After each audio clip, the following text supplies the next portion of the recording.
让它成为国际上令人尊敬的伟大国家。 History in the making. Lai Ching-te is sworn in as Taiwan's new president. A muted response. Taiwan's military is on the lookout for Chinese warplanes after Lai Ching-te's inauguration. We talked to some people at the inauguration to see what they're concerned about in the next 4 years. 我相信他最主要就是台湾的民主主权一定不能，民主自由主权一定不能忘，不然什么都没有嘛。 Plus, on World Bee Day, we look at how Taiwan beekeepers are trying to revive a local bee species.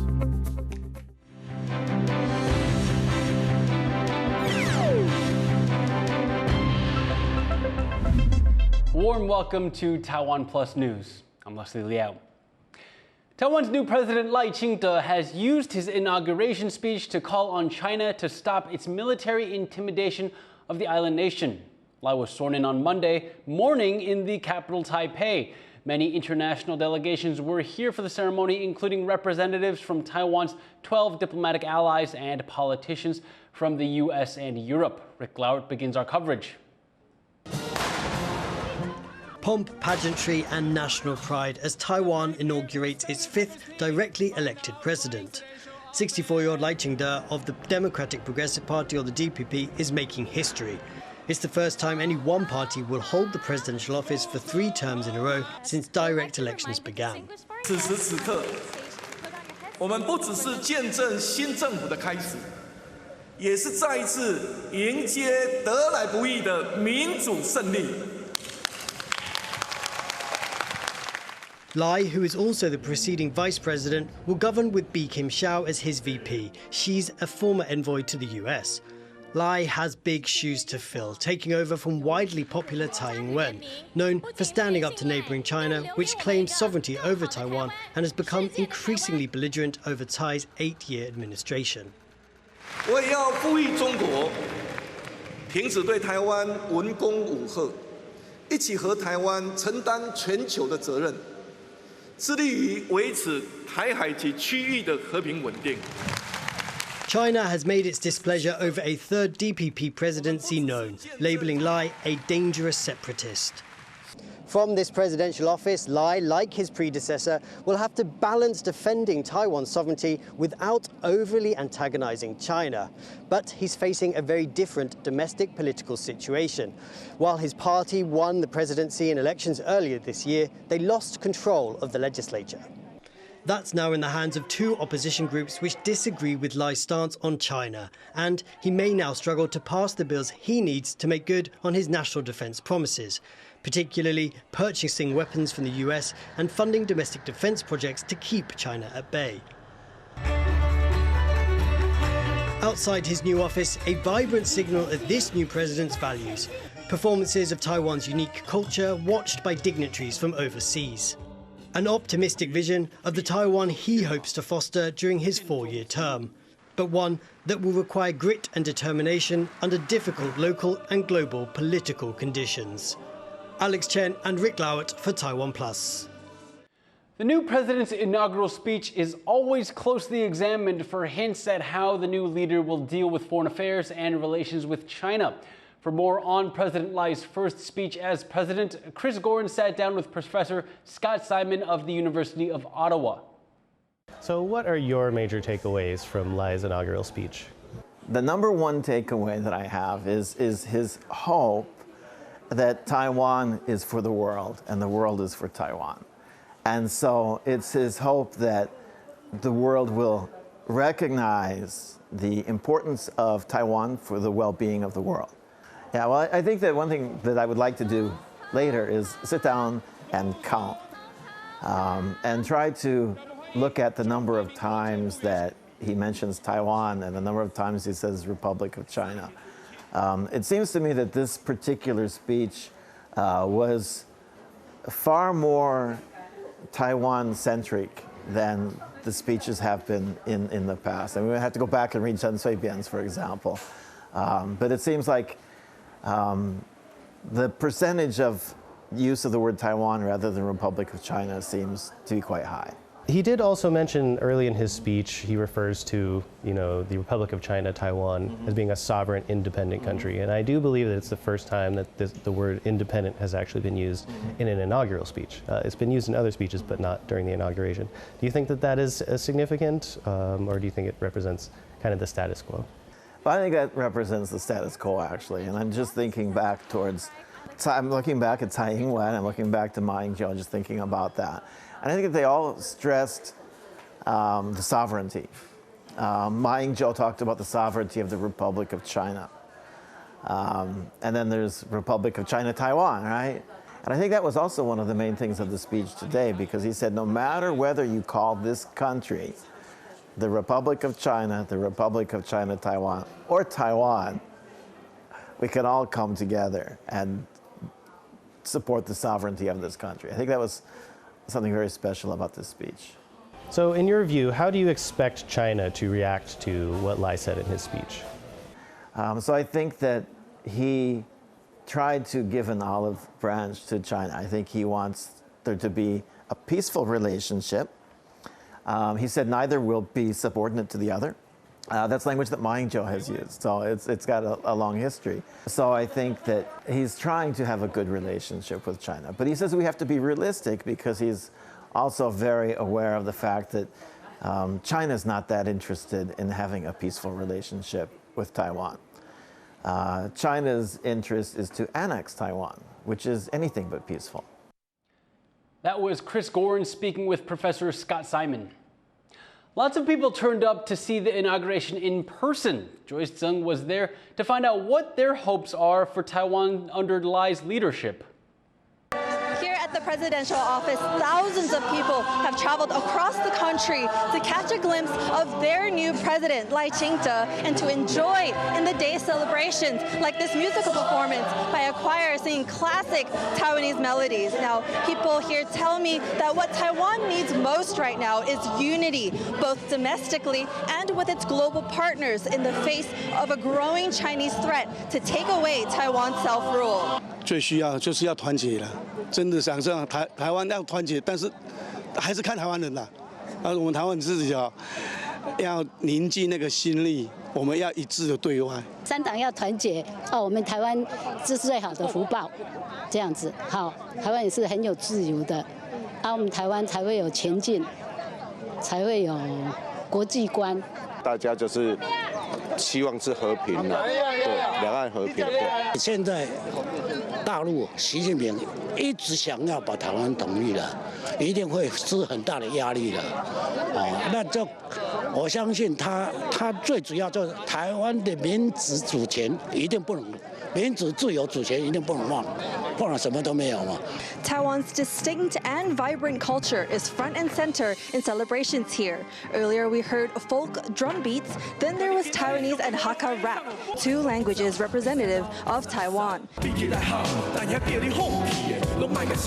There was even a 10-meter-tall rain horse, a character from a Hakka children's story meant to be a symbol of hope and Taiwan's diversity. But people here tell me it's Taiwan's political diversity they're also worried about. Many pointed to the dramatic brawl in Parliament, which broke out just days ago over legislative reforms. No single party, including Lai's, has a legislative majority, and this fight between lawmakers is expected to continue when they resume discussions on Tuesday, just a day after Lai's inauguration. But for today, at least, the focus is on welcoming a new president, and people certainly have high hopes for Taiwan in the next 4 years. Joseph Wu and Joyce Sun at the presidential office for TaiwanPlus. It's no secret that one of Lai's biggest challenges will be dealing with an increasingly hostile China. And now Lai is officially sworn in, all eyes on how Beijing will react. Reese Ayers has been monitoring military activity around the island. Reese, what's the latest? Well, Leslie, China's Taiwan Affairs Office has just released a statement on the day of the inauguration of Lai Ching-te as Taiwan's new president. It's safe to say Beijing is not a fan of Lai, accusing him of, I quote, flagrantly promoting separatist fallacies and inciting cross-strait confrontation. It also said, I quote, Taiwan independence and peace in the Taiwan Strait are as compatible as fire and water. Now, earlier in his career, Lai was seen as advocating for Taiwanese independence. That's a line that he's toned down more in recent years and now emphasizes the status quo of Taiwan's de facto sovereignty. But in terms of a military response from China, Taiwan has seen about 6 Chinese military aircraft and 7 warships in its Air Defense Identification Zone, or ADIZ. Now, Taiwan doesn't actually own that airspace. It's just more of a defensive buffer against China. Now, 6 is actually considered a rather low amount, considering on an almost daily basis we do see Chinese fighter jets in that area. And China often uses these incursions as kind of scare tactics, particularly during any times of political sensitivity regarding Taiwan. Now, an example of a much bigger incursion in recent years was actually in 2022, when then U.S. House Speaker Nancy Pelosi paid a visit to Taiwan. She met with then President Tsai Ing-wen. It was a very controversial trip that Beijing responded to quite angrily. They also responded by sending almost 50 aircraft into the region and simulating a blockade of sorts with a week of drills around Taiwan. That was the most activity we've ever seen from China in response to a political event. Now, regarding the Inauguration Day incursions, it's important to note that those reports came in at 9 a.m. Taiwan time on Monday morning, and those reports only refer to the previous 24 hours of incursions. So unless there's a major incident in the next few hours, we won't really know the full extent of China's military response until the following morning.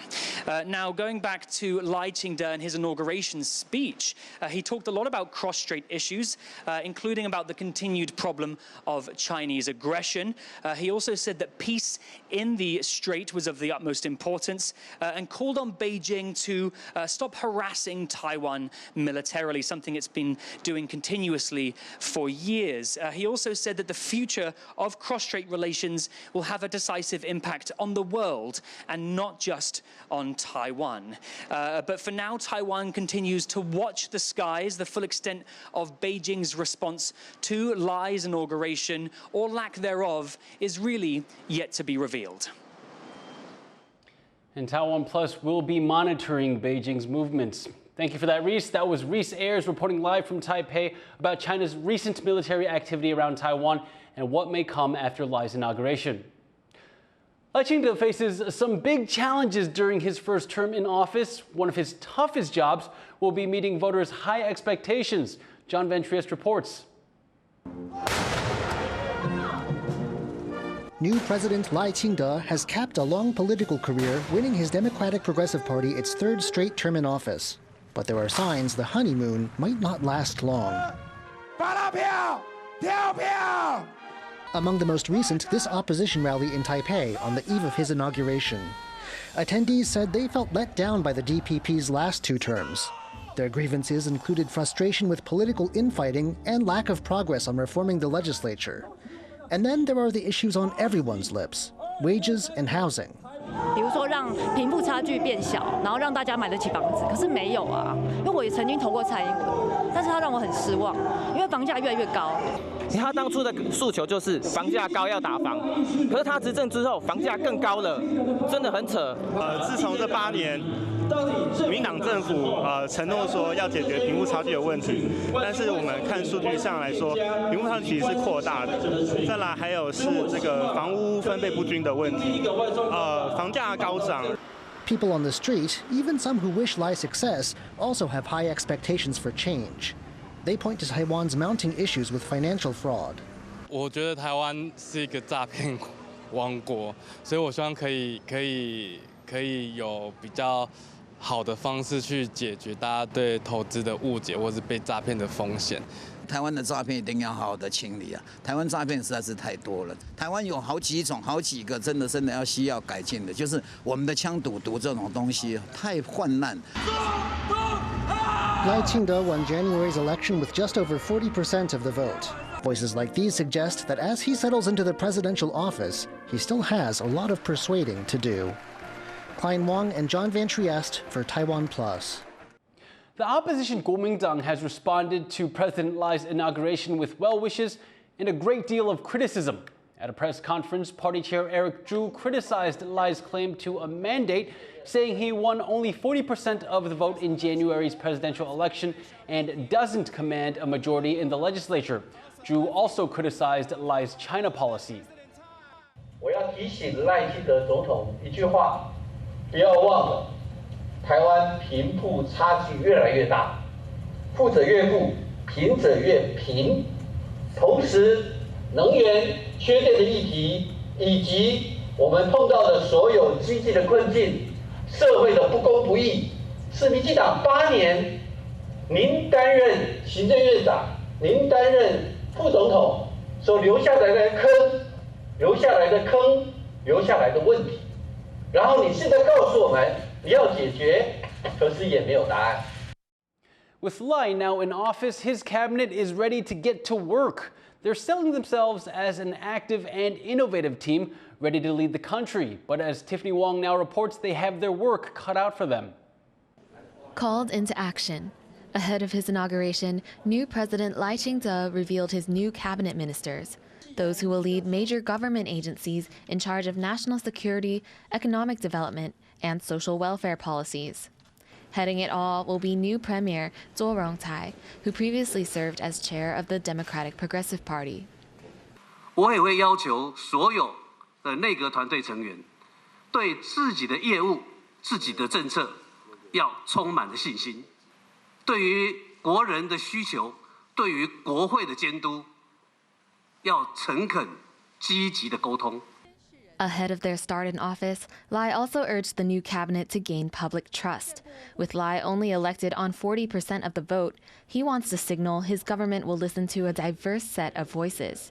But many of the key positions, those relating to national security, are holdovers from outgoing President Tsai Ing-wen's cabinet, signaling continuity between the two administrations. Still, one minister stands out. Minister of Defense is probably the most notable, shifting more towards having a true civilian control of the military that could actually result in some policy changes. That's Wellington Gu, previous national security chief, and the first defense minister without the rank of general in over a decade. He'll direct the country's military in the face of growing pressure from China, which claims sovereignty over self-ruled Taiwan and has threatened to take it by force at any sign of independence. But the new cabinet must also tackle tough internal issues, including the phase-out of nuclear power, a policy carried over from Tsai's administration. 像绿能产业的部分，它没有办法，仍然没有办法让台湾有很稳定的能源来源。特别是在面临两岸情势紧张的情况下，绿能的来源到底足不足够支应我们半导体产业的需要。 Tasked with addressing these issues are some unexpected faces, experts in their fields but new to politics. This includes the ministers in charge of the environment, the economy, and digital affairs. The technocrats is trained very differently from people in the industry, and there are different working culture, different working pace. And so to what extent industry people and bureaucrats can work collaboratively and successfully, I think that's the place I will watch. Another area Lai's cabinet is sure to come under scrutiny over is gender equality. Political watchdogs say women face a higher barrier of entry in politics, something Lai promised to remedy during his campaign, promising that a third of cabinet members would be women. But he fell short of that promise. Of about 30 leadership-level ministry positions, only a fifth are filled by women. In the legislative yuan, Taiwan has already had more than 40% of its legislators in the parliament being females, which means that there are more than enough capable females in the society ready to fill those positions. Having more diverse voice research has shown that would directly have positive impact on governance outcomes. With immediate challenges to face at home and abroad, Lai's cabinet will need to use all its available expertise and experience if it's to succeed in the next 4 years. Andy Xue, Irene Lin, and Tiffany Wong for TaiwanPlus. The inauguration is a huge event that only happens every 4 years. Laurel Stewart breaks down the tradition, ceremony, and history of presidential inaugurations here in Taiwan. A day in history and a new beginning. A presidential inauguration is when a new hand is raised to make the same solemn pledge to the Taiwanese people.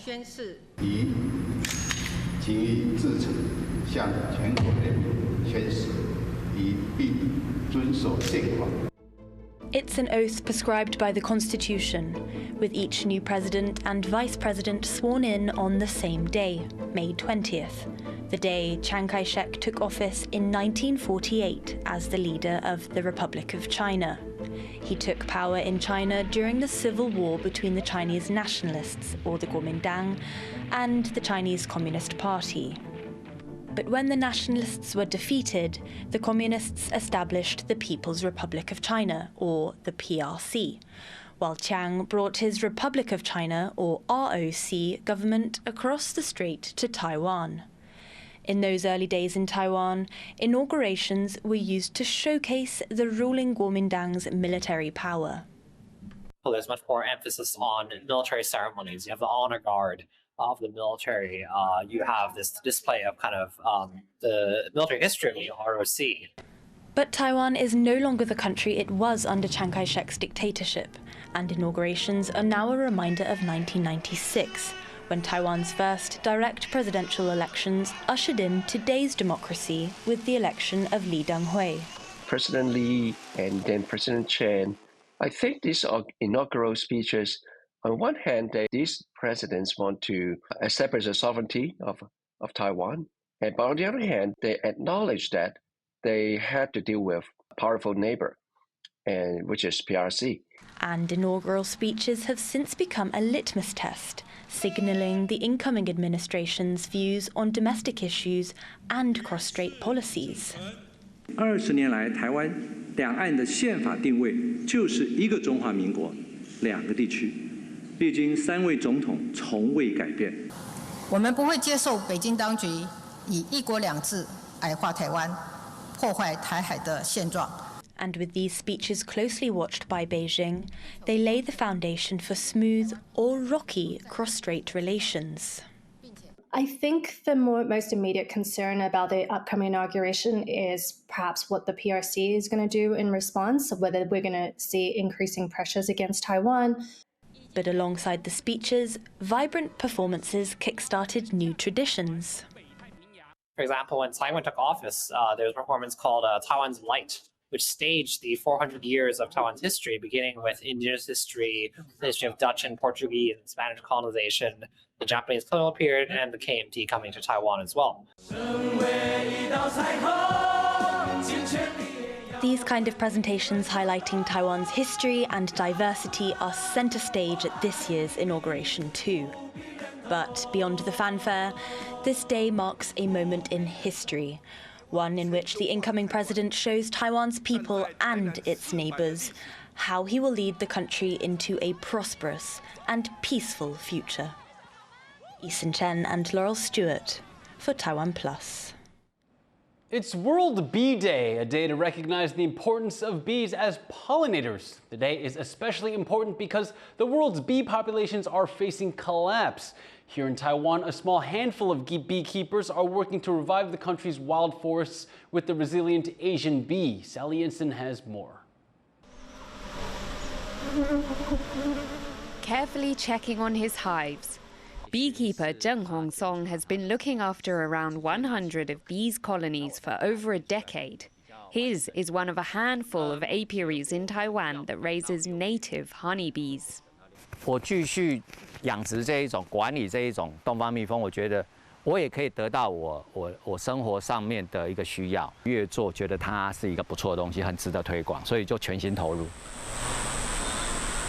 There are nearly 1,000 professional beekeepers in Taiwan, and almost all of them raise Western honeybees introduced from abroad. They produce more honey and bring in more business than native Asian honeybees. But Zheng's native bees are more resilient to harsher weather and can better pollinate native plants and fruits, boosting the island's biodiversity. Here in northern Taiwan's cool, wet mountains is where native bee species thrive, as they're good at pollinating at mid to high altitudes. But as hardy as they are, external threats are taking their toll on these native bee populations. Asian honeybee colonies in Taiwan have plummeted in recent years, mostly due to a virus from China. And they're not alone. Bee populations around the world are collapsing due to climate change, pesticide use and habitat loss, which is why for Zheng it's more important than ever to raise this unique species. 那为什么会坚持？我觉得刚讲到是这个蜂蜜非常好吃，然后呢，它又对我们原始的环境扮演的很重要的角色跟责任，所以我觉得它要是存在，对我们的环境有绝对正向的意义。Many people prefer the taste of the organic native honey Zheng collects, saying it's not just the flavor that makes it unique. And then it's incredibly important for our ecosystem to have healthy population of native bees. So I find this as a great example for food for collective wellness, something that's good for my health, good for even our businesses. With the future of these essential insects under threat, the hard work of beekeepers like Zheng could help keep native honeybee populations thriving and let others share in the sweetness the bees bring to their lives. John Su and Sally Jensen for TaiwanPlus. Thank you for watching TaiwanPlus News. Enjoy this extra inauguration footage. I'm Leslie Liao. Take care and see you next time.